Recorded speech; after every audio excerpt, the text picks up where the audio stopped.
আসসালামু আলাইকুম। সেই রবীন্দ্রনাথের ছোট গল্পের যে একটা সংজ্ঞা ছিল, শেষ হইয়াও হইল না শেষ। রাশিয়া ইউক্রেন যুদ্ধের সর্বশেষ আপডেটটাতে আমার কাছেও মনে হচ্ছে শেষ হইয়াও হইল না শেষ। তবে পুতিন কাকু শেষ করেই ছাড়বে, এটাই সম্ভবত তার লক্ষ্য।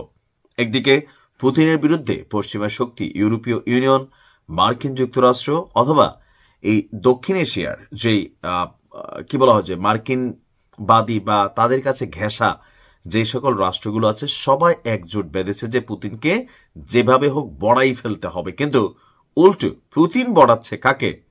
থাকে না যে ঝিকে মেরে বউকে শিখানো, অনেকটা এইরকমই। দর্শক, গতকালকে 24 ঘন্টায় ইউক্রেন একটা টর্নেডো দেখছে। টর্নেডো আমার কাছে মনে হয় যে একটা তাণ্ডব দেখেছে। মাত্র 24 ঘন্টায় ইউক্রেনীয় সেনাবাহিনীর 1380 জন সদস্যকে শেষ করে দিয়েছে রাশিয়ার সেনারা। রুশ বাহিনীর একটা বিশেষ সামরিক অভিযান পরিচালিত হয়েছিল, আর সেই 24 ঘন্টায় ডার্ক নাইট মিশনে 1380 জন প্রাণ হারিয়েছে ইউক্রেনীয় সেনা। এছাড়া রাশিয়ার এই বিশেষ বাহিনীর যে অভিযান ছিল, সেই অভিযানে বিভিন্ন ব্যাটল গ্রুপ তারা একসাথে অভিযান চালিয়েছে। মানে কয়েকটা টিম যৌথভাবে এই অভিযান পরিচালনা করেছে। আর এই পরিচালনায় অভিযানে শুধুমাত্র 1380 জন যে সামরিক সদস্য নিহত হয়েছে তা না, এর পাশাপাশি বিপুল সংখ্যক ইউক্রেনের হাতে আসা পশ্চিমাদের সহযোগিতা হিসাবে যেই সামরিক সরঞ্জামগুলো ছিল, সেগুলোকেও উড়িয়ে দিয়েছে রাশিয়া। রাশিয়ার প্রতিরক্ষা মন্ত্রণালয়ের এক বিবৃতিতে বলা হয়েছে, ইউক্রেনের বিরুদ্ধে এই মুহূর্তে আরো কঠোর পদক্ষেপ নিতে যাচ্ছে রাশিয়া।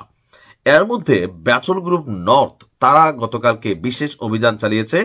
ব্যাটল গ্রুপ নর্থের এলাকায় প্রায় 185 জন এবং ব্যাটল গ্রুপ ওয়েস্ট তাদের ওইখানে প্রায় 240 জন, ব্যাটল গ্রুপ সাউথ ওই এলাকায় 140 জন এবং ব্যাটল গ্রুপ সেন্টার এই এলাকায় প্রায় 455 জন, ব্যাটল গ্রুপ ইস্ট ওই এলাকায় 300 জন এবং ব্যাটল গ্রুপ ডনপ্রে ওই এলাকায় 60 জন ইউক্রেনীয় সেনা নিহত হয়েছে। বুঝতেই পারছেন, একসাথে প্রায় 6টা ব্যাটল গ্রুপের বিশেষ কমান্ডো অভিযান পরিচালনা করা হয়েছে।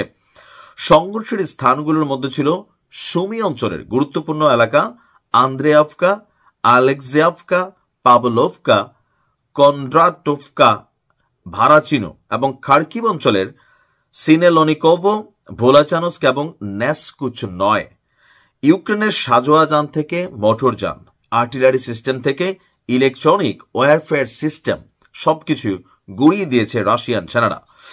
ব্যাটল গ্রুপ ওয়েস্ট অঞ্চলে রুশ বাহিনী ইউক্রেনের 3টি যান্ত্রিক ব্রিগেড, আক্রমণ ব্রিগেড, 2টি ন্যাশনাল গার্ডের চৌকস বাহিনীর উপর অভিযান পরিচালনা করেছে।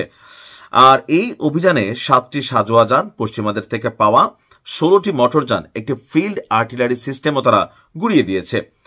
তো সবকিছু মিলিয়ে এই 6টা গ্রুপের আলাদা আলাদা অভিযান। এখান থেকে আমরা দেখলাম যে ঝাপরঝিজিয়া অঞ্চলের বিভিন্ন এলাকায় ইউক্রেনের যান্ত্রিক এবং পর্বত আক্রমণকারী যে স্পেশাল ব্রিগেড ছিল, এখানে কিন্তু বিদেশি সেনারাও লড়াই করছে। পর্বত আক্রমণকারী যে ব্রিগেড, ওই ব্রিগেডগুলোকে স্পেসিফিক আলাদাভাবে টার্গেট করে অভিযান চালিয়েছিল রুশ সেনারা। আর এতে ভয়াবহ বিপর্যয়ের মুখে পড়েছে ইউক্রেনীয় সেনাবাহিনী।